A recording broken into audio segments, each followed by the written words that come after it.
Kemi edhe 3 histori, Jona, në vazhdim. Kemi historinë e Angelës, që bie prej një pseudoterapiste, nga ato të cilat flasin nëpër TikTok edhe në Instagram, edhe njerëzit i pëlqejnë, se thonë gjëra citime të gjërave që lexojnë, dhe pas ca kohësh ato marrin përsipër pas një lloj licence që të kalojnë në një nivel tjetër dhe të marrin para për këto shërbimet e motivimit që bëjnë dhe që janë shtuar shumë jo vetëm në Shqipëri, por është një fenomen botror.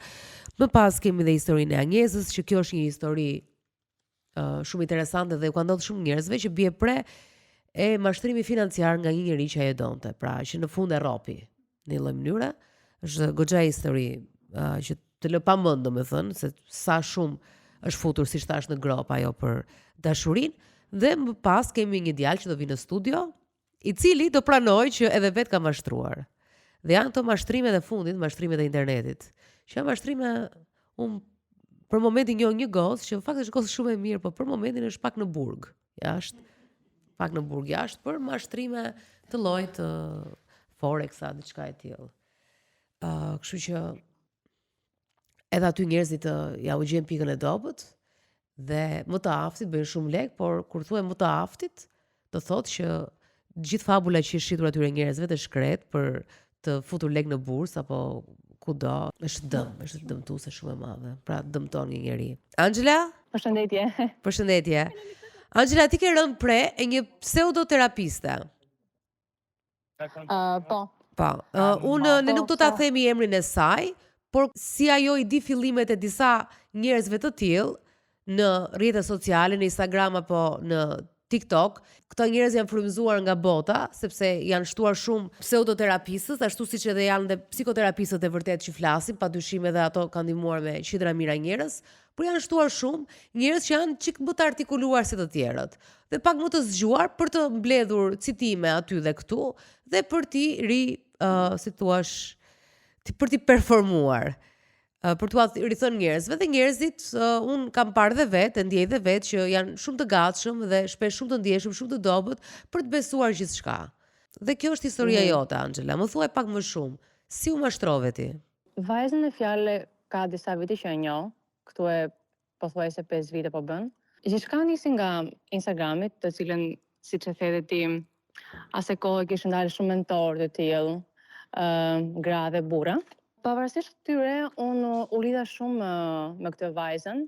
Filloj me disa grupe të vogla që kjo bënte, meditimesh, teknika FT, që ishin grupe private, të cilat ti paguaje për ato. Çfarë ishte kjo teknika? Është teknikë në fakt e cila është për çlirimin e emocioneve. FT. FT, po. Ti thjesht prek disa pika dhe supozohet që ashtu bëhet çlirimi i emocioneve sipas këtyre. Por teksa nuk mbeti me kaq, unë fillova dhe seansa private me këtë. Edhe arsyeja që unë fillova seansa ishte sepse asaj kohe isha në një marrëdhënie, le të themi, problematike. Edhe jo shumë të ndeshme. Edhe doja shumë që të gjeja një zgjidhje, edhe të zhvillohesha edhe vetë si person, për veten time, për ish-partnerin që kisha.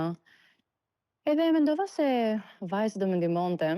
Kështu që unë nisa seansat kundër një pagese e cila ishte çdo muaj. Kushti i vetëm ishte që ti do bëje se s'bën 3 muaj, sepse sipas saj një muaj nuk ishte mjaftueshëm, sepse ne bënim diku te një herë në javë, pra 4 herë në muaj. Sa pagoje në seancë? Kot kuriozitet. Ishte diku te 300 sa euro në muaj, pra ishte gati 100 euro seanca. Por tek kësaj është shumë përqeshur sepse i kisha aq shumë besim se që çdo gjë që ai thonte, unë e merrja për të më qenë përbaz, nuk e veja fare ndryshim. Edhe çfarë ndodhi? Asaj kohe unë jetoj edhe me ish-partnerin tim, domosdoshmërisht kjo ndikonte edhe drejt për drejt te lidhja jonë.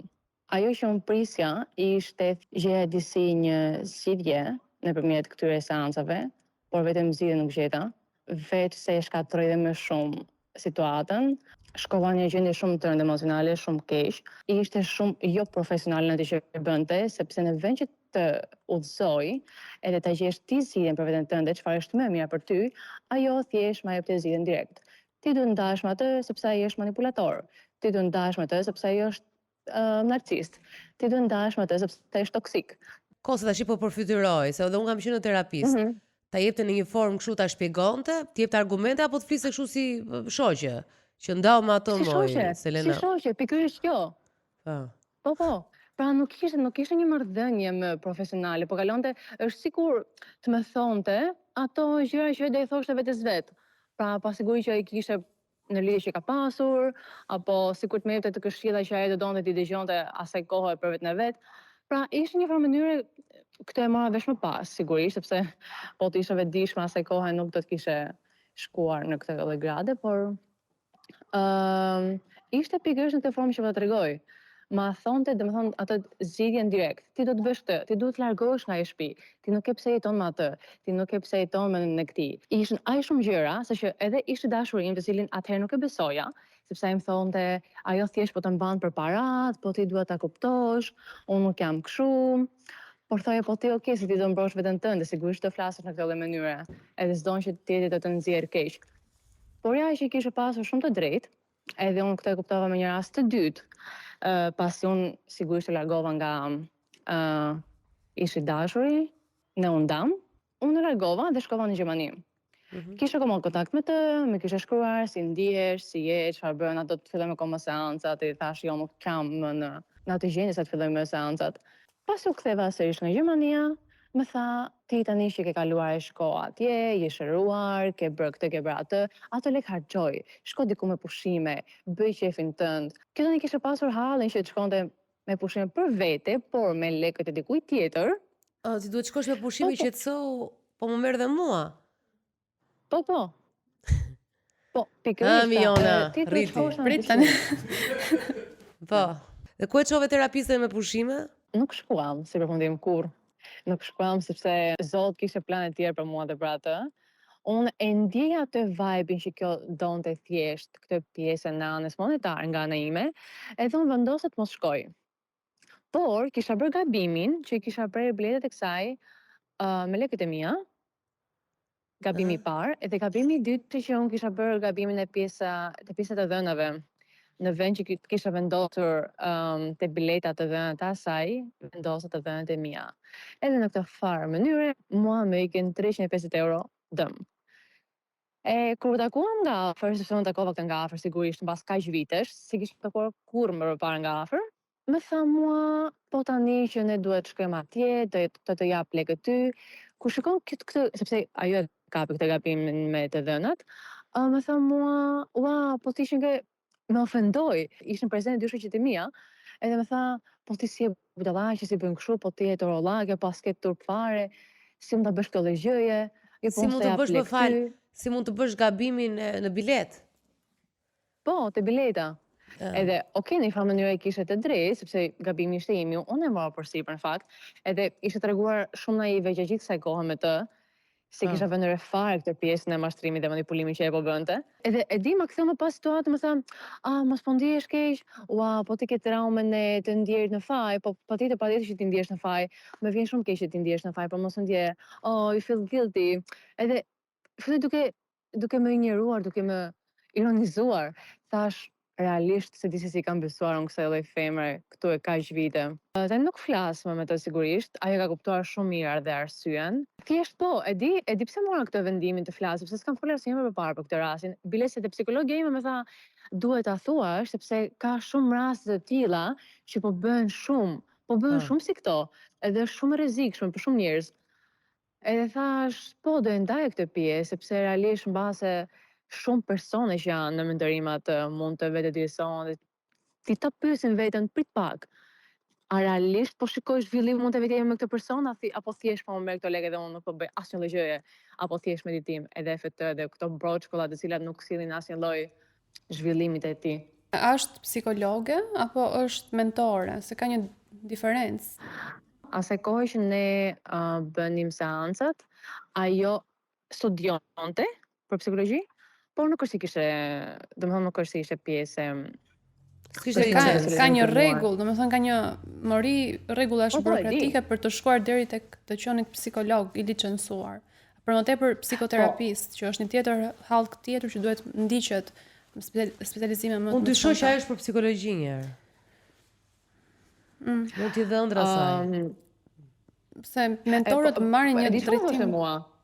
sepse unë vetë si person jam shumë e dhënë pas psikologjisë dhe unë dua vetë të studioj. Edhe kur ja thash atë më tha, po ti s'është nevojë të bësh shkollë për psikologji, shko futet ty 1, 2, 3 mentorime, bëj disa kurse dhe je shumë mirë në rregull, ndërsa ju vetë sot kësaj dite po e bën vetë shkollën për psikologji. Pra nuk është psikologe, jo. Ajo ka një të drejtë. Është e tmerrshme, po është e drejtë. Sepse realisht njerëzit tash online, kjo është bërë, është shitandej. Unë nuk e harroj kur, kam bërë një pyetje përgjigje. Ka qenë pandemia, u do pastroja shtëpi, por unë e urrej pastrimin e shtëpisë shumë. Edhe thash dua të pastroj dhe të bëj diçka tjetër, se ç'modem ashtu duke u pastruar. Dhe bëra një pyetje përgjigje dhe isha shumë spirituale atë ditë, për të shkëputur nga putë e shtëpisë. Dhe e kapa veten në DM, mënyra se si mua më shkruanin njerëzit, që doni një përgjigje nga mua. Në rast se unë do kisha një tru tjetër, thash, këta mund t'i kesh trajtosh, po të duash. Në qoftë se unë do merja atë moment e saroj kur, atë ditë, me ato pyetje përgjigje të mia, që unë po jepja si këshilluese, nuk e di, se unë kam çfarë problem me këtë pjesën e jap këshillim, pastaj jam me humor se unë kush jam unë, që të këshilloj. Por unë atë ditë bë punë edhe thjesht për të shkëputur, po e shijoja, po thash Dalina, kjo është e rrezikshme, po ta shijosh shumë. Se nuk është shumë e vështirë ta bësh. Po të kesh artikuluar, po të kesh punuar një çështje që të njohin njerëzit, kesh ca follower sa më shumë. Është e frikshme se sa njerëz janë të prirur të besojnë dhe të dëgjojnë. Dhe po ta marrësh pastaj si profesion, ta ku merr lekët.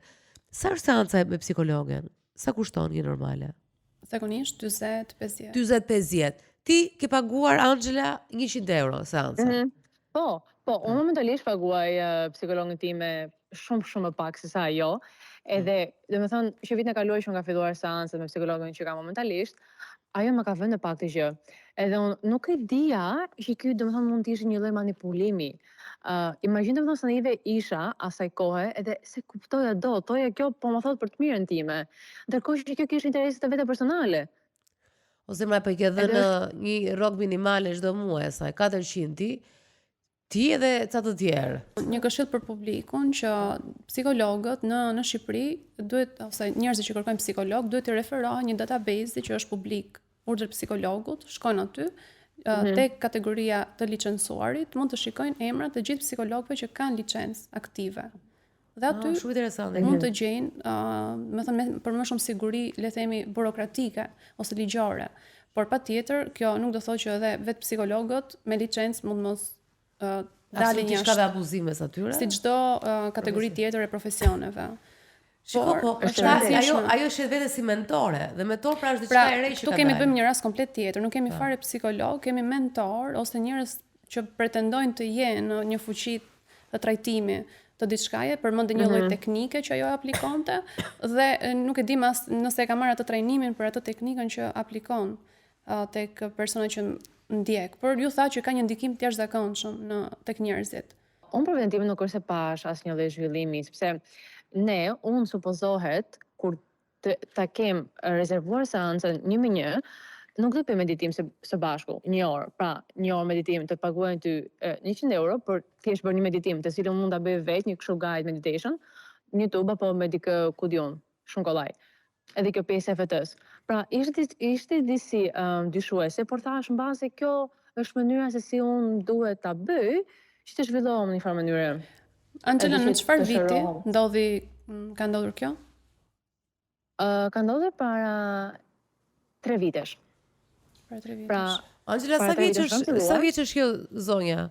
30, por kam 30 për të parë. Se pak më herët Dalina që të kanë shkruar shumë njerëz, kërkojnë një këshill ose një orientim nga ty. Kjo vjen edhe nga vazhdimisht, po ajo ditë ka qenë një ditë që thashë nëse unë do mbik të truri, skiç në atë moment, do ta përdorja shumë. Dhe thoja unë do shkoj drejt kësaj rruge. Do merrem me këtë. Po të isha njëri tjetër, edhe mund të merresh, edhe mund të gënjesh shumë njerëz. Sepse njerëzit në nevojë kanë të rëndësishme të kenë një shpresë.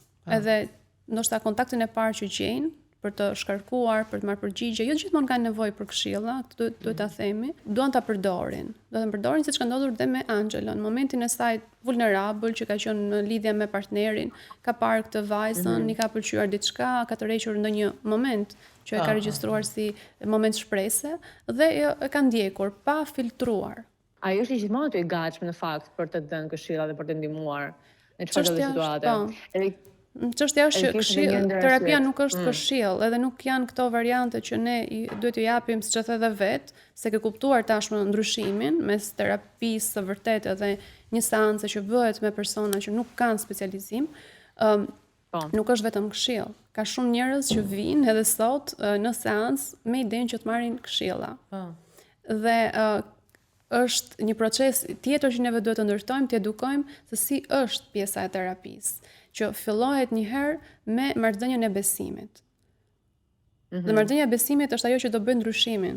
Pastaj, gjëja tjetër e rëndësishme është të hulumtojmë tek çfarë po ndodh. Sa më shumë ne dimë se çfarë ka ndodhur, aq më e pakët është koha e trajtimit. Kjo është edhe një tjetër qasje në terapi, që shumë njerëz e neglizhojnë. Sa më shumë kohë ti kalon tek thellimi i shkakut, më e pakët është koha e trajtimit. Pra janë qaste terapeutike që bazohen në gjëra të ndryshme dhe kjo është njëra prej tyre.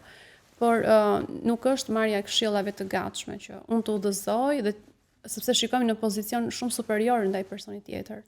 Që terapia është juve të gjithëve që shkoni i paguani 100 euro për këshilla dhe në atë moment ja ashtu e mendove dhe mund ta mendojnë edhe shumë njerëz të tjerë, nuk kjo pjesa që po e diskutojmë neve se si ne mashtrohemi ka gjëra më të thella se sa për të vënë ty në një cep dhe për të thënë që si s'ke turp gjitha e gocë e hanga ajo, sepse në atë moment kështu ke menduar të ka trigger diçka, të ka ngacmuar diçka. Por do të them diçka shumë interesante, Angela, ChatGPT-ja, që unë e përmend. Në rast se do këshilla dhe jo terapi profesioniste, unë i bëra një pyetje tani dhe shiko ç'a bëjnë me mentorët. Duke folur tani, që po fliste Jona me ty. I thash jam shumë e mërzitur, ai nuk më merr në telefon. Ma ka lënë sin çfarë të bëj. Dhe thot, Dalina më vjen shumë keq që ndihesh kështu. Kur dikush që e do ose vlerëson nuk të përgjigjet, sidomos kur e di që ka parë mesazhin, ndjesia e lënies pas dore shpuese. Por këtu ke disa zgjedhje të fuqishme ç'a mund të bësh. Dhe thot ndalo dhe reflekto, mos je ndjek, mos e lyp, ktheje fokusin nga ai tek ti. Pra këto mentor të palicencuar bëjnë këtë gjën, që tani mund ta bëj ChatGPT-ja shumë mirë. Në rast se në një moment do një këshill, realisht me 15 euro un kam një ChatGPT 4o, që është pak më pro, paguaj një ekstra dhe bëje. Dhe ja ku e ka nxjerr. Dhe të heqin këto nga tregu që janë pafund, dalin kudo dhe citojnë gjëra që mund të zgjidhen shumë kollaj me ChatGPT-n.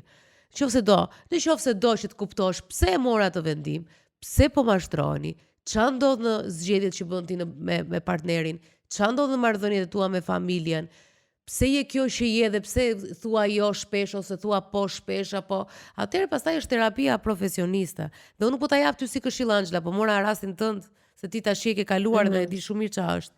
Por nga rasti jot e kam për gjithë ata njerëz që realisht shpresojnë, që vinë kudo, vinë tek mua, absolutisht. Vinë tek mua dhe kërkojnë përgjigje. Sidomos tash që kemi hapur të emisionin vinë. Jo, duhet shkonin tek Jona dhe të lini një takim sepse është dhe profesion dhe njerëzit lodhen. Do të thënë edhe ju e keni. Po vinë tek mua, jam të lutem më jep një këshill. Nuk duhet shkonin tek njerëzit e duhur. Angela, duke njohur këtë vajzën, ke kuptuar diçka për mashtrimin tani se si mund të identifikosh mashtruesit? Nuk e di nëse gjithë personat përdorin të njëjta metoda për të mashtruar dikë, por di në linjë të përgjithshme, të paktën nga çfarë kam përjetuar vetë, se si do reagoja nëse do ndodhte sërish. Kjo gjë, që do nuk të ndodh, por a ke analizuar besoj tek psikologja këtë pjesë që ti ishe prirur, ishe kaq vulnerabël sa paguaje për të marrë këshilla që ti thellë dhe i dija? Nuk është se paguaja për të marrë këshilla. Unë paguaja që doja vetë të zhvillohesh si person, edhe të bësh një version më i mirë i vetes time për mua dhe për partnerin tim. Por kjo pjesë e këshillave ishte kur ne nuk ishim në seanca. Pra, kur ndodhte diçka e papritur, edhe e pyesja, më tha këtë gjë edhe nuk e di. ndjem keq, çfarë mund bëj, si mund të reagoj në këtë rast. Edhe me thoshte përgjigjet e veta sipas mënyrës që e mendonte ajo. Kam gulte që ti të vazhdoje, dhe kjo është një kamban alarmi, edhe në psikolog, domethënë që ushtrojnë profesionin, asnjëherë nuk mund të këmbgulim tek personi që të vazhdoj trajtimin me ne. Është referimi nëse kupton psikologu për shkakun që nuk përshtatet në terapinë që mund të mbuloj, mund ta referoj tek një koleg që mendon se do ta trajtojë më mirë, por asnjëherë këmbgulja, madje është gjithmonë e lirë që personi të kthehet nëse do ketë nevojë. Edhe të vi për herë parë është e lirë. Patjetër. Pra nuk mundet që të shtyhet. Për më tepër, një tjetër detaj që kuptova ishte kur ajo ishte mbrojtëse. Pra nuk vendos në pozitën të kuptonte, por mbrojti veten përballë atij momentit të biletës. Pra si bëre kështu, ose ka pas ndoshta edhe episode të tjera, edhe kjo është një element tjetër që duhet të kemi kujdes për diferencuar kur është një profesionist e kur është dikush që është interesuar vetëm për pjesën monetare. Pra psikologu duhet të ketë punuar të paktën mendjesitë e veta, mendoj, për të mos qenë absolutisht në pozitë mbrojtëse, kur një person që punon i thot diçka. Po ndihesha detyruar në një farë mënyre për të vazhduar seancat me të, sepse ishte kjo metode që e përdorte për 3 muaj rresht me radhë. Edhe unë këtë e bëra për 6 muaj. Për 6 muaj? Për 6 apo 9 muaj. Po, diçka e tillë. Okej, çdo rast ndryshon, pasi edhe nevojat e personave që kërkojnë ndrim ndryshojnë, por kozgjatja në terapi, të paktën nuk mendoj, nuk kemi në kohën e Freudit që terapia zgjaste me vite, sot nevojat kanë ndryshuar dhe terapitë janë përshtatur, por nëse ti shkon me një qëllim të paracaktuar dhe nuk ka ndryshim në 3 muajt e parë, normalisht diçka nuk po shkon. Jo, unë e shikoj tani që kam momentalisht një psikologë tjetër, unë shikoj shumë ndryshim të vetja. Ka sidomos momenti që bëj hapa mbrapa, ka momenti që bëj hapa para.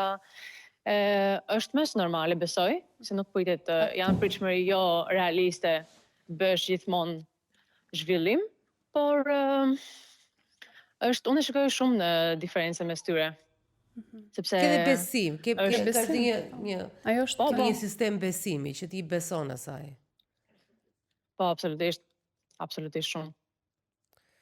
Ka një zonë, falenderoj shumë për historinë dhe faleminderit që na hape syt dhe me këtë rast dhe ne mundësinë që të hapim pak syt edhe për të gjithë ata që faleminderit juve. Shkojnë kudo, mund ta ndajnë historinë anonime, nuk ka problem të marrin këshilla, por në rast se duan të shkojnë më tej dhe të ndiqen dhe të paguajnë për më tepër, duhet realisht ta shohin mirë këtë situatë dhe të edukohen pak para se të... Çështja e vetme që unë kam merak është përgjithësimi, që njerëzit mendojnë se të gjithë më pas funksionojnë në njëjtën formë. Pra, ato që kanë ato dyshimet e vogla, fillojnë të përgjithësojnë me një rast që u tregohet. Por duhet të kuptojmë një gjë, që një eksperiencë me një psikolog nuk do thotë që një eksperiencë e keqe, nuk do thotë që është psikolog i keq. Pasi secili ka ato nga ne ka nevojë të ndryshme, ka qaset të ndryshme, dikë preferon një stil të caktuar terapie, kështu që edhe kjo përgjithësimit nuk ndihmon në tek njerëzit, patjetër. Por në këtë rast nuk kishim të bënim absolutisht me psikolog. Megjithatë mendoj që njerëz që domethënë që kanë në dorë të fshetat e tua, që kanë në dorë mendimet e tua, janë për burg në rast se i keq përdorin ato. Patjetër. Absolutisht, dhe nëse ka raste të tilla, sërish duhet të shkohet tek urdhri psikologut për ankesë. Është një urdhër psikologu, është shkoni te urdhri psikologut, kërkoni për psikologët tuaj nëse janë aty dhe janë të licencuar dhe me kujdes, shihni me kujdes njerëzit me të cilët flisni online. Janë bërë shumë, siç ju thash ChatGPT-ja direkt e përgjigjen edhe mund ta lexosh aty, nuk e nevojë fare tani. Kështu që e lexon edhe del online, vë videon para dhe e thua, është gjë më e thjeshtë në botë. Por në fund është një çështje besimi. Megjithatë ne gjithmonë në këtë histori, tani jemi në një histori tjetër që hym në një romans. Pastaj është të filmave. Po në çdo lidhje, edhe në lidhje me psikologen, është pyetja pse jemi kaq të prirur të mashtrohemi ne, ishte e pyetja që bëra në fillim. E çuditshme si jemi prirur të mashtrohemi dhe ky mashtrimi nuk zgjat 3 ditë e thua ua ti më mashtrove. Nuk është nga ato gënjeshtrat që sepse truri ndërton mekanizmat e vet, edhe normalisht aty gjen një lloj përshtatje me ato çfarë unë kam nevojë dhe çfarë ti më ofron dhe në këtë mënyrë ndërtoj nevojën time që e marr të tillë nga ty, pra marr shpëtimin tek ty. Dhe duke mos e ndaluar ose duke mos qenë i vetëdijshëm, ka natyrën që të vazhdoj kjo gjendje për shumë kohë dhe është e vështirë të bëhet distanca më pas, ku fillon realiteti dhe ku fillon mashtrimi. Sa më kohë të kalojmë në të. Por një gjë tjetër që doja të hapja, Dalina, ishte edhe fakti që pse njerëzit kanë këtë qasjen e besimit shumë shpejt, pra kërën besim shumë shpejt në çdo zgjidhje që mund t'ju del përpara, është edhe sa pasive është teknika ose terapia ose diçka që të ofrohet. Pse shumë njerëz për shembull shkojnë tek ta hoxh ose nuk dua të përshis, nuk janë taroti ose të kartave. Kjo është një mënyrë zgjidhje pasive, pasi ti nuk bën asgjë. Pra dikush tjetër të tregon, të mbush mendjen me fjalë të bukura dhe ti shpreson. Prandaj shkoj. U shkoj gjithmonë. Mund të kesh nevojë për një formë pasive. Mbaroj për tarotën. Dhe në botë ka më shumë njerëz që marrin ilaçe se sa ato që ndjekin terapi. Pse? Sepse ilaçi është pasiv. Ti thjesht e merr. Dhe duhet të bëj magjin brenda trurit tënd që ti të fillosh të ndihesh mirë. Por nuk është një zgjidhje e di. Unë për shembull shkoj te taroti dhe nuk e pyes asnjëherë për familjen. Njerë ka dalë, mos po shkojmë te kjo gjëja, se çfarë beson ti dhe unë. Por e pyes për punën dhe dua të dëgjoj atë gjë që unë i di, mi thot. Edhe më gëzon. Kaq. Edhe dal mirë. Dhe është e çuditshme sepse tash për shembull u bë kohë gjatë që unë kam lënë dy takime me atë që lexoj unë dhe nuk ja them me emrin se më çmenët, se fillojnë direkt. Dhe kam lënë takime dhe nuk kam shkuar. Dhe është një shenjë mirë, unë e du shumë. Por është i shenjë mirë sepse unë kam qenë gjithkohë sa angazhuar dhe i shoh gjëra se çfarë ndodhin. Domethënë, kur kam një ankth, kështu shumë të madh, që them dua ta shoha, a do jetë mirë. Por unë e di. Pra je prandaj dhe më eci letra them. Po ka njerëz. Kam një teori që të ecin letra sepse ti do që të eci, se kalon energjia dhe ti je prirur që ta ashtu. Ka njerëz që shkojnë edhe ka njerëz që nuk i ndihmon. Sepse na vin për shembull njerëz që janë me vite që ndiqen nga të tilla praktika, ndiqen nga fallxorja. Po, dhe nuk kanë marrë asnjëherë trajtim, sepse shqetësimi kthehet, ka natyrën e kthimit, nëse nuk trajtohet. Po pse çfarë kërkojnë nga fallxorët? Jo fallxorët, po kam dëgjuar rastet që shkojnë tek këto njerëz fetar dhe mendojnë se për shembull depresioni është magji, ankthi është magji, edhe ti duhet të riformatosh edhe një herë të gjitha mendimet cilat ti ka. Jo. Jo më u them kështu tarot, çfarë do ndodhi me punën, ma shif çik këtë, parashikimet. Po kjo këtu, do njëherë del kujdes me këtë njeriu aty. Sa gjëra dalin, sa gjëra s'dalin. Por edhe un kam qejf të mashtrohem ndonjëherë. Nuk them që për shkakun s'dolen dhe nuk shkoj prapë tek ajo, apo tek tjetra, jo. Pra kemi nevojë të mashtrohemi. Të gjithë kemi nevojë të mashtrohemi një çik, nga e pak. Edhe un jam me fat, u mashtrohem kollaj. Unë jam thjesht me fat. Sepse unë nuk e besoj që njerëzit nuk i kanë ca gjëra. Ndoshta jam rritur pak naive kështu në botën time.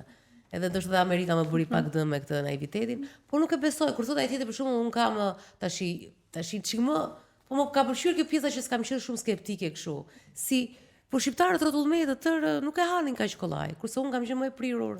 Thjesht më ka shpëtuar Zoti me fati. Se po thotë për shembull kam jatë, kam marrë me hapi arsyetimet, po mi më e ka, ku di unë tash do merrem shumë atë. Pra nuk kam atë prirjen që të merrem shumë me historinë aty si ka jatin. Pse ka kështu?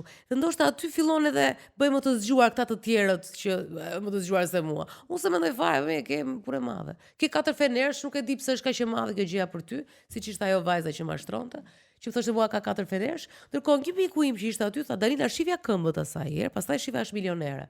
Po pse do t'ja shifja unë këmbën ndonjëherë asaj? Kurse ai direkt I pa këmbët. Po shife çka kpucesh ka, shife çka gishtash ka. Thosh mu tash kjo është milioner, është rrit me miliona. Shifja tha dialektin, ç'a dialekti ka. Kuptoni fut në kurse unë nuk kisha nerva, nuk merrem. Në rast se më intereson një njerëz do merrem shumë atë. Ndryshe nuk s'më duket gjë interesante dhe kështu unë thjesht më shpëton, thash më shpëton dhe Zoti. Por që ka plot, ka pafund.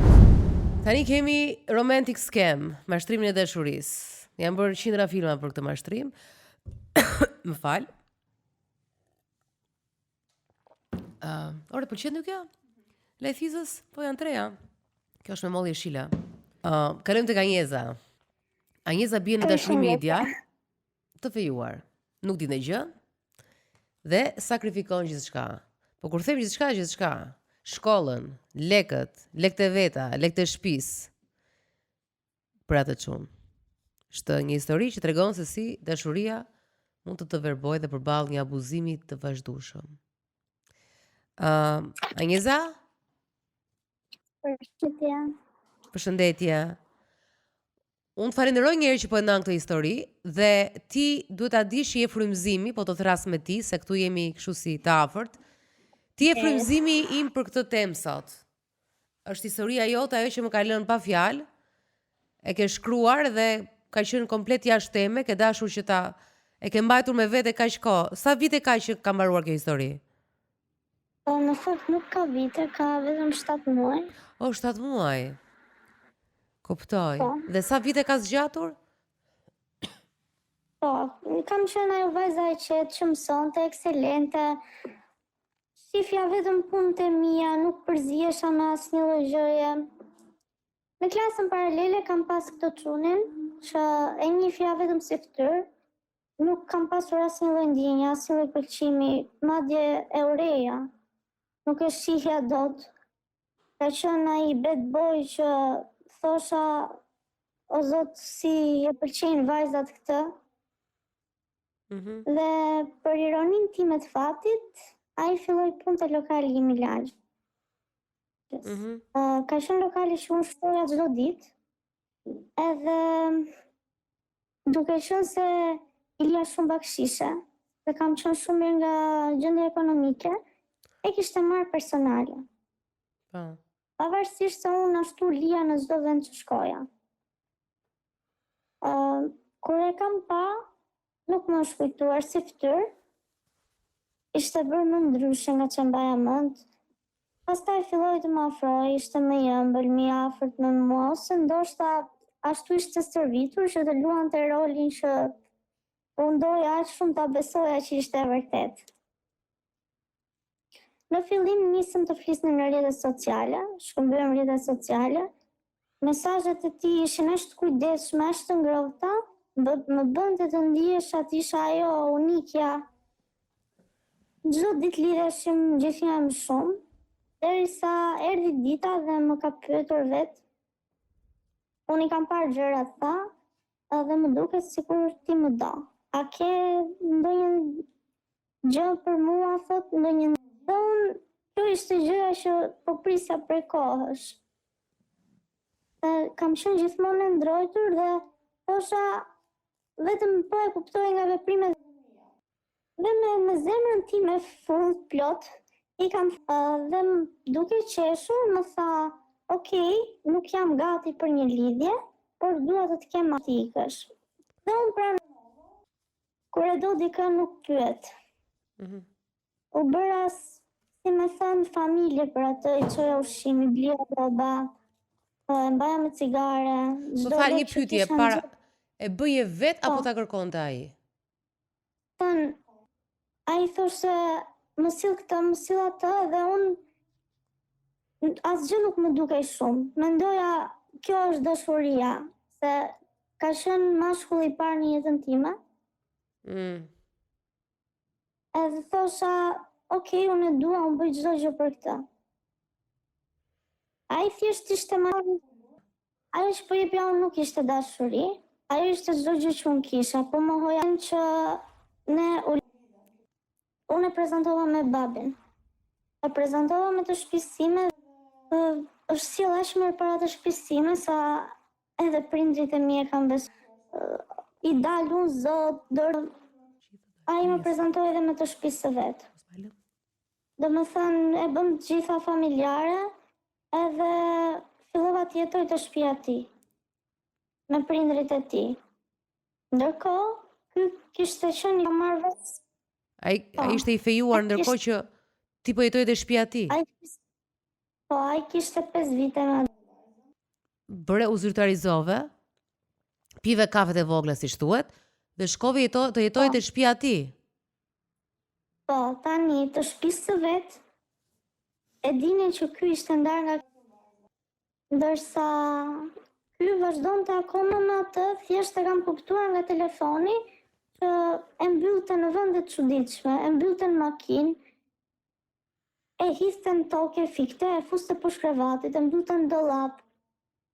Vetëm që mos i vinin mesazhe nga ajo. Dhe në kohën që nuk ishte me mua, bënte po të njëjtën gjë, domethënë zhdukej nga telefoni dhe nuk kishe shanse që ti ta i them, a ke dikë në jetën tënde ose çfarë drejshën është duke ndodhur, se e ke kaq të vështirë të hapësh telefonin. Dhe më tregoi për i lidhur, kam qenë i lidhur, kam qenë i fejuar, por jam ndarë. Dhe po atë ditë, kjo vajza më shkruan mua. Më shkruan edhe më thot që me fjalë të rënda, me fjalë të pyetësh te familja ime, nuk e. Dhe i them, shif se nuk dua të merrem më me ty, nëse ke atë, vazhdo, unë këtë lloj fjalësh nuk dua t'i dëgjoj, jo vetëm nga ajo, por nga askush tjetër. Okej, ky më thot mua, unë lash atë për ty tani, nuk u bëre ti që të ikësh dhe të më lësh mua. Po unë lash atë për ty. Si, atë ditë jemi takuar për të sqaruar. Dhe pa atë ditë unë kam humbur virgjërinë, po nuk ka qenë një moment dashurie, apo ka qenë moment presioni, moment manipulimi. Ju u njohu, dashuruat dhe nuk keni kryer as marrëdhënie intime deri në këtë moment, pra ti jetoje me këtë? Po, jetoja me këtë, unë flija me mamin e këtij. Sa vjeç ishe, sa vjeç? 20. Po pyes pse? Se nuk është dhe një problem, është okay, po pse? Sepse ju kaluat fazën, kaluat fejesën që edhe në librat edhe në kanune, ku di unë, dhe në libra më, si thuash, më radikal që mund të ketë, Shqipëria në momenti që je një orë nga prindrit ke kaluar, patjetër që provon shkon në marrëdhëniet intime, apo është? Apo doje para martesën, doje martesën? Jo, ka qenë ideja që nuk më donte ai. Për mua nuk ka qenë problem kjo pjesë. Ka qenë problemi i tij. A s'donte ai të bënte me ty? Po ka qenë besnik ai prandaj. Po, Pas ka qenë shumë besnik. Po, e di sa besnik se tregoj. Njeza, të pyes në çfarë gjendje emocionale ishe kur u njohe me? Kur u njoha në fillimet e mia, kam qenë mal me flet. Kam qenë njeriu më i lumtur në botë, derisa gjërat arritën te dhuna. Më thënë, gjendja jote ishte mirë, thua, në të kohë, kur u njohe? Po, kam qenë shumë e lumtur, po, kam qenë shumë naive. Shiko, vetëm mos harroj një gjë. Ajo tha diçka që në fakt është përdorur shumë, se po e marr referencë nga kinemaja. Ajo tha, kjo është studente ekselente që mësonte. Ky ishte bad boy që kjo se kuptonte pse çuna gocat i kishin qef. Kështu që në një moment është simpatik ai, tërheqës? Po, është simpatik, është tërheqës. Po. Ka fizik. Po, kështu që ajo në një moment, ajo, domethënë, e para ka qenë distancimi, domethënë, i sikti parë. Pastaj kur ai filloi të tregonte interes në situata të tjera, ndonjëherë dhe ti, se edhe mosha dhe gjitha bën vetë që ti ndihesh si më i vlerësuar, ti edhe ty një lloj vetbesimi që po të gjuan ai që e gjuajnë të gjithë. Dhe kur është në një kategori tjetër, dhe kategoria e bad boyve dhe kjo gocë, pra është një manipulimi ka filluar që në kokë, pa kaluar tek sjellja e mashtrimeve. Pra mashtrimi i parë ka qenë mashtrimi i fejesës apo jo? Puna arriti deri në momentin që unë fillova t'i jap shumë. Dua dalun, një sekond, dua dal tek mashtrimi financiar. Në fillim kur jepje për të ngrënë apo i blie cigare, ja bëje se i ky ishte edhe kamarier apo jo? E kishe këtë arsyetim? Po, i çoja cigare me idenë që është në punë edhe nuk i del koha me ble, ose se rinte shumë. I kam çuar në fillim me nisa me gjëra të vogla, gjëra që nuk më vris. Për të ngrënë. Po si filloi? Jo, doja të dija pak. Ai ndërkohë që ndodhte mashtrimi, ai punonte kamarier. Po, në momentin që unë e kam njohur, ka filluar, ka qenë të punu kamarier. Pastaj, ai e la punën sepse po e mbaja unë. Super, bravo. Tash si filloi kjo mbajtja nga ana jote? Kjo mbajtja filloi kam marrë një makinë me qera, edhe e ka përplasur, dhe më ka kërkuar atë natë 500.000 lekë për dëmin e makinës. Mbas asaj, më kërkonte për ditë, më jep një 50, më jep një 100, do më thënë shuma që më duen, do bëj këtë, do bëj atë, derisa mbas një jave, la punën kamarier, po. O zemra, po t'i jepje 100 për ditë? Do i lidhon punën. 100-200. Dhe i lidhon punën për zotin. Do më thënë, shiko, se u dhe bëjsh akase tash, ka marrë të natyrë, se janë historitë janë gjithmonë dramatike, por duhet edhe t'i shohim gjërat. Tani, a i la punën dhe t'i jepje lek, ti ku i gje këto lek? Këto lek, unë në fillim kam pas punuar edhe 2 turna. Kam pasur një punë shumë të mirë që kisha të ardhura, mjaftueshëm, plus këto lek unë i kisha mbledh për shkollën time. Do më thënë ishin lek që unë kisha punuar vetë. Ne shqiptarët ta bëjmë direkt llogarinë. Do më thënë direkt, jemi kështu, nuk të falim fare të llogaritë ekonomike. Tash këto 2 punë që punoje ti dhe rroga shumë e mirë, për moshën që ke duhet ishte te 100 mijë janë në maksimumi besoj, në muaj apo jo? Kështu që po ky të merrte ty 10.000 në muaj, në 10.000 në ditë. Tani, si funksiononte? Kur nuk kam pasur unë gjendje që lekët e mia janë mbaruar, unë i kam marrë të shtëpisë time. Kjo është gjëja më e keqe që unë, sepse ky më mashtroi mua, unë kam mashtruar të shtëpisë. Tani, çfarë të thoshte ky që duhet shkoje tek shtëpia dhe të jepje kaq shumë? Më duhen. Ishte një fjali më duhen dhe kur thoja që pse i do, ishte që të duhet ty, po të themi ke apo nuk i ke, po nuk i ke më thuaj nuk i kam. Dhe unë insistoja me atë timen, po të themi që nuk i kam pra. Dhe ishte, okej, mos të më folma, mos të të shoh sot, e din të pikën time të dobët që ishte ai, edhe e përdorte për të më zhvatur. Mërzitej ai kur si jepje lek? Mërzitej shumë? Po, mërzitej shumë me ato emojit, me të qara. Digja, ky luante pixhoz, a pinte ndonjë gjë? Ka filluar. Ai e ka pas pi edhe kokainën, ka pas luajtur edhe pixhoz. Në për këta benate, do më thënë, se si ka prishur ai lekët është më se justifikueshme. Problemi që ndron që pse i prisha unë. Jo, edhe prandaj je këtu. Shiko, kjo historia jote është po ta lexosh se unë përtej shakasësh një histori dramatike. Sa u fute në gropti me sa lek? Të shtëpisë time din vetëm 40.000 euro, por janë 60.000. 60.000 euro. Një apartament, llogarisni sa vite punë, 60.000 euro.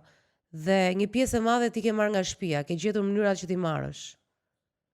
Po, babi mua më ka pikë të dobët, edhe nuk më thot asnjëherë jo. Po gabimi fatal është që e kam gënjur dhe i kam thënë që ato lek unë i kam luajtur pixhoz. Vetëm që babi mos shkoj të kapi atë. I ke thënë babit që ti goca vet ka luajtur pixhoz, vetëm që mos të dali dashuri, pra dhe a merr lekët se luan, qartë janë 60.000 euro që ti i ke dhënë atij, ke ushqyer varësitë e atij. Varësitë, dëshirat, çdo gjë që ai ka dashur e ka marrë prej meje. Dhe ai nuk punoi më, që kur të njoh ty, patyshim. Jo, dhe vazhdon të jetë akoma pa punë. Po dhe sa ndenjet bashkë kjo? 1 vit e gjysmë. Dhe si u ndat? Tetor të vitit të kaluar, të 2024-s, më tha që më uli në kafe dhe i thash më je distancuar dhe nuk po jam as të shtëpia e tij. Dhe tha, shif se unë kam një gocë tjetër, e dua, e kam për seriozisht. Nuk është si puna jote, është shumë e mirë, është shumë punëtore, nuk është e varur nga meshkujt. Dhe si pas këti, unë isha e varur nga meshkujt, se nuk jetoj do të pa këtë. Vetëm se ishte ajo vajza tjetër, edhe i dhash dorën dhe i thash, më më vazhdosh. Bashkë kemi shumë kemi kaluar që kemi kaluar, po patë mundësi me në këthy lekët, që edhe unë të regulloj marrëdhëniet të shtëpisë, thash, Edhe fjalia e këtij ka qenë, po lekët t'i kthej, unë tha mos e vret mendjen. Dhe i thash, bashkë nuk kemi më kontaktet, unë dua t'i iki. Dhe në atë moment kjo thot, shif, më bën edhe një ndër të fundit para se t'ikësh. Qa do, i thash, dhe tha, më duhen 1 milion lekë. Në atë iden time i thash, tani unë as njof, as me njef, gjëra të mbyllën dhe nuk dua të vazhdoj me asnjë gjëje. Unë dola t'i iki, ky vjen dhe më ndalon dhe më thot, "Ti seriozisht e ke, tha, që do t'i ikësh? Me vërtet mendon, tha, se unë do kem një gocë tjetër?" Normal tha që ishte provokim për të parë reagimin tatë. Ndërkohë kishte qenë në një lidhje shumë të shëndetshme me atë gocën. E shëndetshme është ajo se ka mbajt me lekët e tua. Ti atë 100 mijë në fundin nuk ja dhe. Jo, nuk e kam dhënë. Lekët e fundit janë mbyllur që kur plotësua shifra 60.000. Po, edhe më mosur e shifrash. Për atë zot as janë 60.000. Dhe këtu ndave ti, edhe pse thaj që unë gënjeva bëra kot, ti këtu ndave, këtu e mbylle. Tu e kam mbyllur të gjithën, kemi një shoqëri të përbashkët edhe në fund të ditës, pavarësisht se shoqëria mban anën e atij, gjërat dalin, mbase edhe pa dashur, po dalin. Kam parë foto që janë bashkë, i shoh edhe në rrugë, domethënë nuk është ndonjë gjë që nuk do merrej vesh. Edhe sa mirë o tjera do t'i jepje ti nëse ai s'do kishte lidhje tjetër do sillej shumë mirë me ty. Unë për atë ja kam thënë edhe atij, unë kam qenë gati të jap edhe jetën për atë dhe nuk e di sa do i kisha dhënë. Pa fund, sa do që kisha unë ja jepja. Ka qenë budallalli i madh, po e kam bërë. A ke mësuar ndonjë gjë për veten tënde në raport me këtë situatë? Jo vetëm që kam mësuar, po jam bërë ai personi i ftohtë që nuk i besoj më asnjëriu. Edhe njerëzit që ma kanë me të mirë, edhe njerëzit që ma kanë me të keq, për mua nuk ekzistojnë fare, nuk llogaris më asnjë lloj personi. Që të bëri ai të ndihesh që ti ju dhe tëra dhe nuk ju dhe pak nga ana intime, po ju dhe nga ana financiare. Ç'a të krijonte ai ty? Thjesht ka qenë manipulimi, se mes nesh nuk ka pasur asnjë lloj dashurie. Ka qenë, unë kam pas fiksim ndaj atij. Domethënë, nuk kam qenë e dashuruar, se tani që e reflektoj, e kam kuptuar që ka qenë vetëm fiksim. Ti je sigur që e ke lënë fare se janë 7 muaj, për disa janë shumë, për disa janë shumë pak, për të harruar. Je sigur që nëse ai nuk vjen nesër thot më fal, ti nuk do kthehesh prap?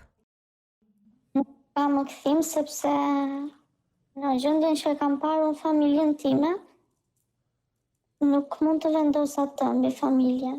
I kam bërë që i kam bërë të shtëpisë, tani dua vetëm të rregulloj gjërat edhe të kthej jetën në normalitet. Mbase nuk e kthej dot aq mirë sa që kisha, po të paktën të vendos në vijë disa gjëra edhe vazhdoj të kthehem ajo vajza që isha. Dua t'i kthehem prap shkollës edhe të vazhdoj ëndrat që kisha. Ti çka e ka mbajtur sjelljen tënde tek dhënia? Dhe thua që unë e kam tashmë fiksim, se në fillim the e doja, për tani ke kuptuar që është një fiksim. Por tipike sjellja jote ka qenë dhënësja në marrëdhënie. Kishe nevojë? Thjesht me atë person ndihesha shumë e plotësuar. Doja ta kisha afër. Po plotësuar në ku? Në çpik ndihesh e plotësuar? Ka qenë ajo që thatë edhe në fillim që thjesht nuk e kapte dot asnjë, edhe fakti që ai vinte mbas meje. Thjesht fiksim. Po marrëdhënien me familjen tënde si ishte? Në fillim fare, kur e kanë njoft çunin, kanë thënë që okay, vazhdoni, kanë qenë shumë mendje hapur. Por më vonë pastaj babi kuptoi të gjitha se janë gjëra që i kanë kaluar edhe vetë disi, edhe më tha mos të lutem, më është lutur babi që vetëm ndau, unë do t'jap çfarë do duash ti, unë do të bëj për ty çfarë duash ti, vetëm ti ndau nga ai, mos rrivo me atë. Sepse të ka shkatruar si person. E kuptoje? Jo, kam mohuar të shpisime, domethënë babi më thoshte kështu, unë shkoja dhe ja thoja atij këto që më thoshte babi.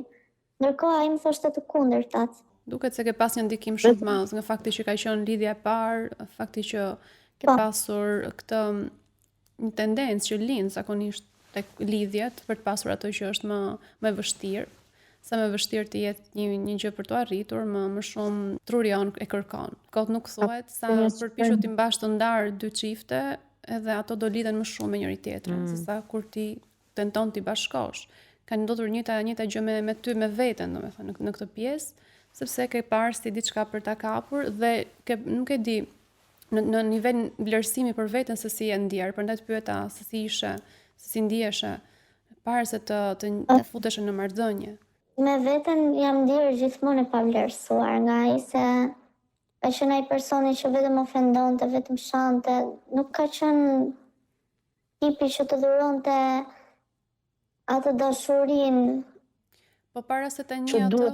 Para se ta njeh atë kam qenë personi më i lumtur në botë dhe të doja ta ktheja edhe një herë kohën. Kishe vlerësim për veten ti vet? Mund të kem qenë një nga femrat që e mbaja më shumë veten edhe rija gjithkohës e rregulluar, doja të dukesha bukur, dilja. Dgjoj, pse na ndodh me kjo? Më fal Anjeza. Se nuk është një histori që e njoh shumë mirë.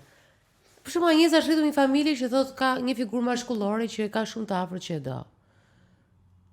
Dhe janë shumë histori të tjera vajzash me lek, vajza babi me lek, të cilat mashtrohen periodikisht, rregullisht. Dhe shkojnë për ca meshkuj që nuk janë as në nivel me babain e tyre, as në nivel intelektual, as në nivel kështu social, as në nivel ekonomik, dhe si Anjeza edhe ulen, edhe si thua lejojnë që ata të abuzojnë me ta, domethënë me këto lloj gocash, dhe ofendohen. Pse ndodh kjo? Domethënë, ja po marrim një rast që Anjeza është rritur në një familje okay, familje të mirë. Pse kërkon këtë Anjeza?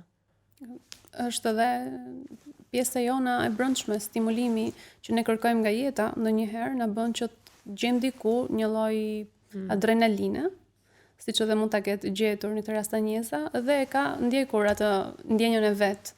Ose mund të jetë një shenjë rebelimi ndaj familjes, edhe pse familja është shumë e mirë, domethënë të bësh gjëra të ndryshe nga ato çfarë i kanë bërë, është një lloj eksperimenti që vjen gjatë fazave të adoleshencës së rinisë së hershme, ku ti dëshiron të shikosh edhe pse është ajo intuita që gjëja mund të jetë e gabuar, sërish e vendos veten të Kjo tha vetë, tha dhe një gjë që fakti që ai gocat e tjera nuk e kapnin dot, kënaqi që e kapa unë. E prandaj lidh edhe me ato filma që ishte studente ekselente, që nuk është sado, do të thotë studentët ekselente janë dhe sociale, nuk është se janë sociale, por që duhet të mësojnë. Është një eksperiment me veten tënde për ta parë dhe në atë pjesë. Plus ka qenë marrëdhënia e parë, dhe më ngeli prapë në mendje ajo që tha, duke qenë se ishte eksperjenca e parë, mendonte se kjo ishte forma se si duhet funksiononte një çift.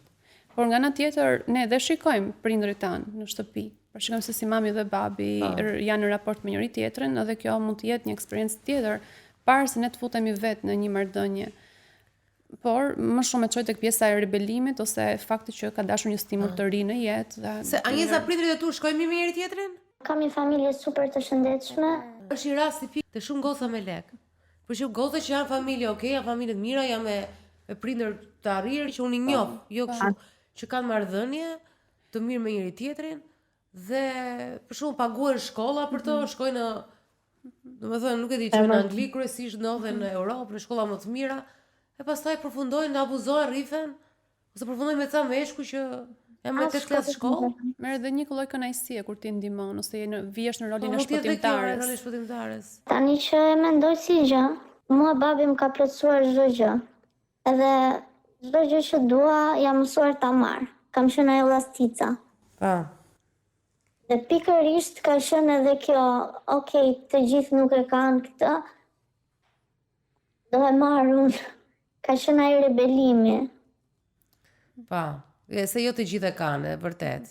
Ose mund të jetë ndonjëherë kur je në një lidhje me një njeri kur ti ke mundësi financiare dhe ai s'ka, edhe justifikon, gjithmonë se thua jo të gjithë kanë mundësi të bëhen, jo të gjithë kanë të biznesi që ka bërë babim, jo të gjithë kanë pas atë.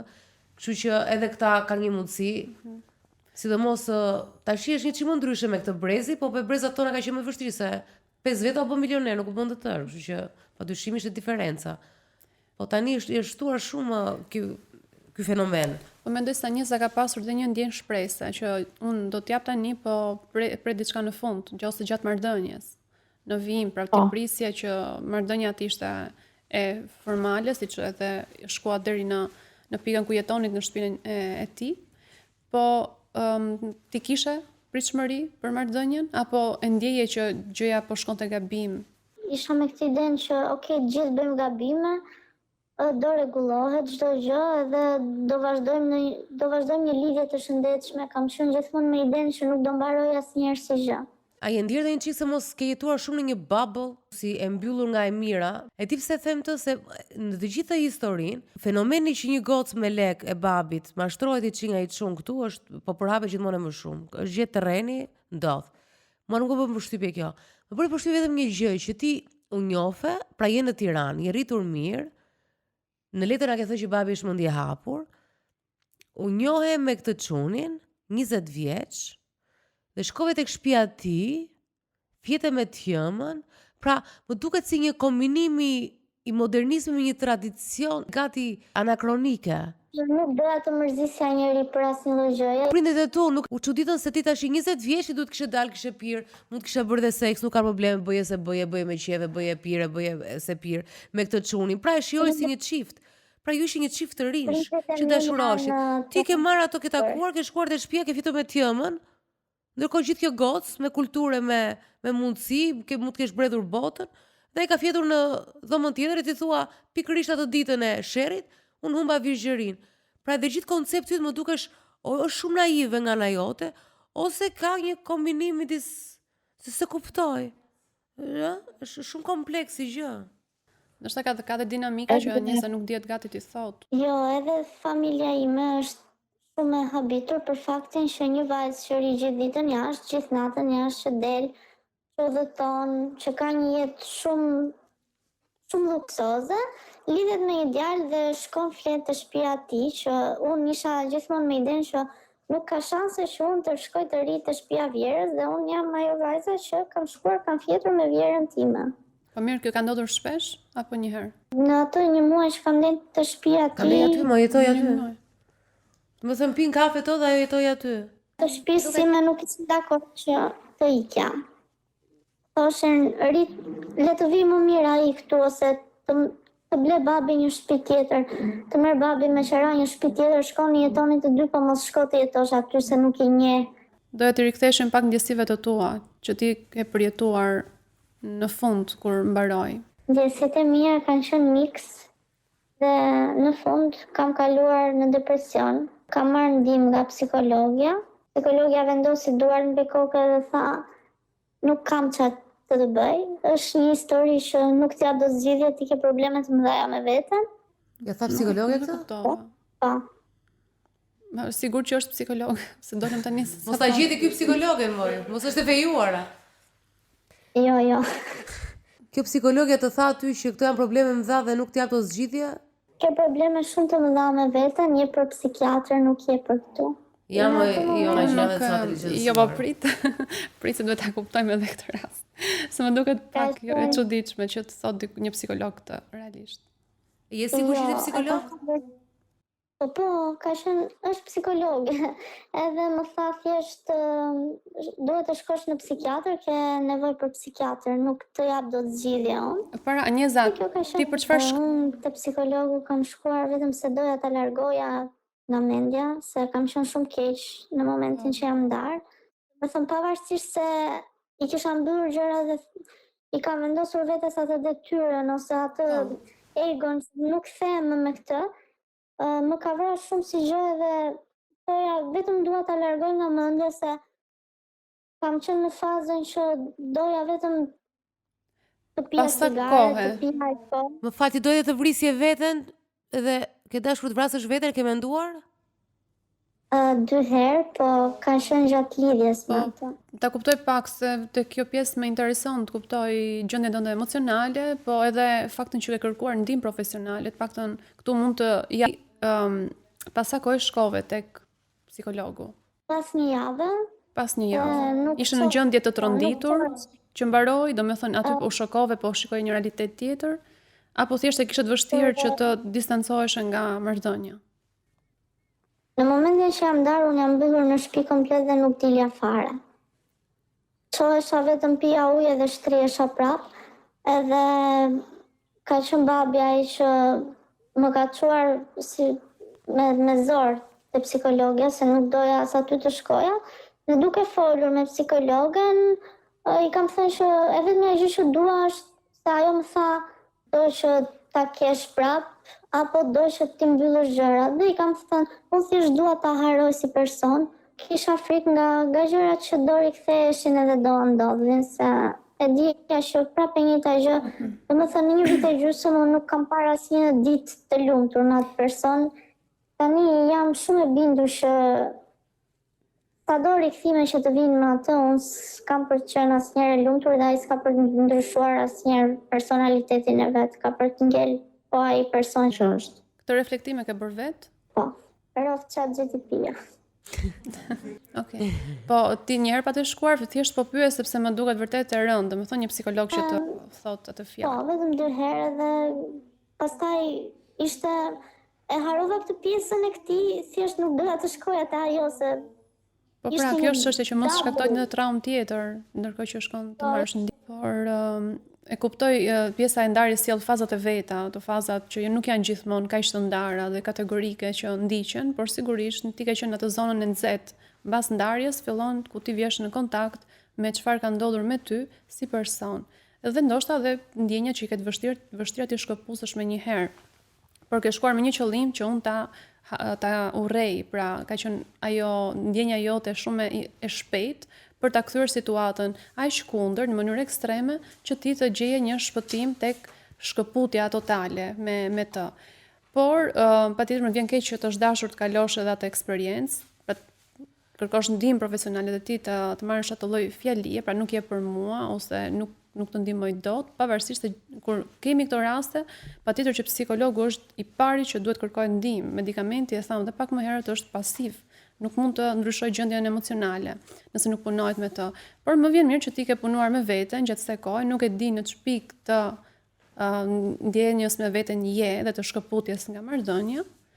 Por nga mënyra se si flet më dukesh sikur ke arritur një lloj shkëputje. Po, shkëputjen e kam arritur, pavarësisht se ai më kontakton akoma.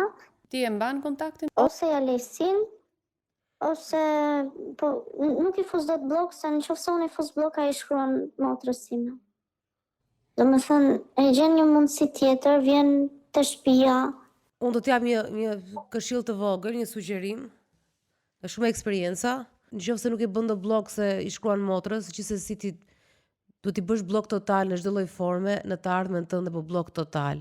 Dhe fakti që ai luan bixhoz dhe pi drog, pra ka një lloj varësie, dhe të mos jenë këto të dyja varësi të një tjetër. Dhe fakti që ati çuni 20 vjeçar u gjen një vajzë që ka dhënë rreth 60.000 euro dhe nuk është kaq kollaj të gjej ai, se nuk është Brad Pitti, duke bredhur nëpër Tiranë. Kështu që 60.000 euro, 5 femra me 60.000 euro secila nuk gjenden. Kështu që patjetër që ai e di pikën tënde të dobët dhe ai do bëhet pamundurën me gjithë sjelljen e tij, do bëhet pamundurën duke ditur se ç'a do ti për të ardhur prapë dhe dije që qëllimi final është vetëm leku. Nuk ka asnjë gjë tjetër. Dashuria është gjë tjetër. Ky është vetëm lek. Kështu që në këtë moment se ju keni disa muaj që jeni ndarë, më vjen mirë që ti po ftillohesh, por duhet ta mbash të më beso, mos të vi keq. Se njerëzit e mirë, të rritur me dashuri, të rritur me lek, të rritur me lodra, me animation, me këto, janë ca gjëra që nuk i mendojnë, nuk i ka bërë, nuk janë naiv.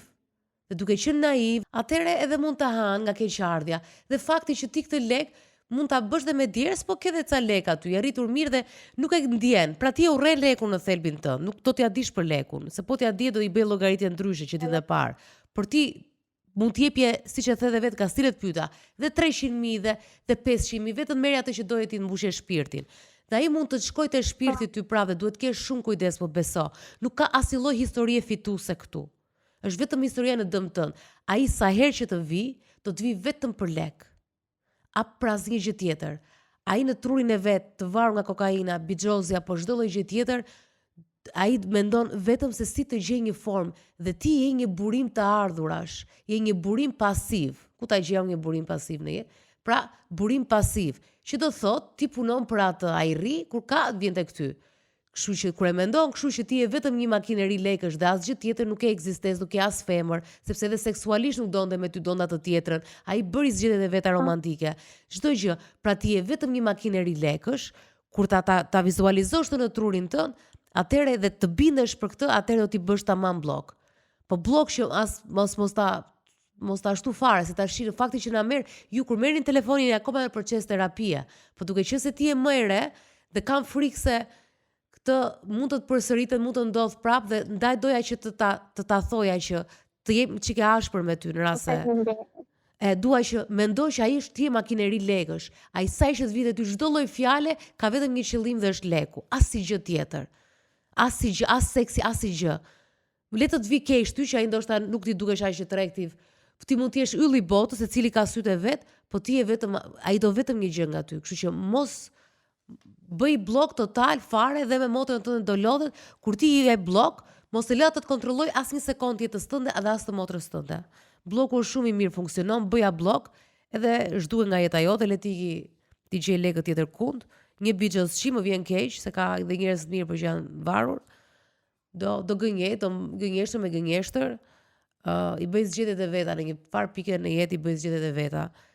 Kurse ti zgjedhja jote është për veten tënde, edhe për dashurinë ndaj vetes dhe respektit për veten tënde. Se ty siç të thash të kanë ardhur shumë gjëra lehtë. Të kanë ardhur shumë gjëra lehtë në këtë jetë dhe nuk i vlerëson. Si të tjerë, nuk i respekton, por respektoje. Dhe një këshill nga mua shumë, dhe këtë e kam shpirtërore personale, respektoje lekun. Realisht, këtë ja them vetes çdo ditë, po mundohem dhe unë. Por respektoje, duaje. Se tjetër është bësh bamirësi, tjetër është të hypi mbi qafë. Dhe të kesh trajtuar për bamirësi, unë dua ta kthej edhe një herë atë kohë se unë kam qenë një nga donatorët më të mëdha te macet. Macet dhe shen nuk ka macet që se çdo kohë ka leksionet e veta, çdo kohë ka leksionet e veta. Kështu që çdo kohë vlen në jetë. Ti ke këtë lloj kohe, ke këtë lloj misioni për të mësuar këtë lloj gjëje, secili ka të vetën, kështu që vlerësoj edhe këtë kohën që kalove me të. Disa gëzime i ke marrë edhe nga ky. Ka marrë mësime se gëzime as nuk duhet ditë e para. Iku, e rëndësishme është që nuk krijove familje, se janë më vështirë ato hapa. E kape shpejt edhe ai u shit shumë shpejt, domethënë, mbi të gjitha zemër nuk e çdo dhe ai dha si mashtrues nuk ishte aq inteligjent, kështu që as aty nuk dështoi dhe si profesionist mashtrimi. U shit shumë shpejt. Unë të falenderoj shumë Anjeza dhe të uroj më të mirat. Faleminderit. Faleminderit. Këto histori në fakt unë qesh pak për të gjitha, po janë nuk e di pse se thash I kam qef historitë e mashtrimit se më duket akoma si kinema, po janë traumatike. Edhe fakti që mua më preku, jo fakti që jep te lek, mos ajo unë e di shumë mirë, e njoh atë lloj psikologjie. Leku nuk I bën përshtypja saj fare ç'ai jep. Po më preku që ai që lejoi të kesh trajtoj. Domethënë edhe atë marrëdhënien e seksit, edhe të fjetë me maman. Edhe fakti që ai thoshte jo dua një tjetër, ja thoshte kaq hapur. Pra kjo kishte toleruar gjithçka. Është low self respect në maksimum. Dhe si mund të jetë ky low self respect kur ke kaq të mira në shtëpi? Është shumë e vështirë.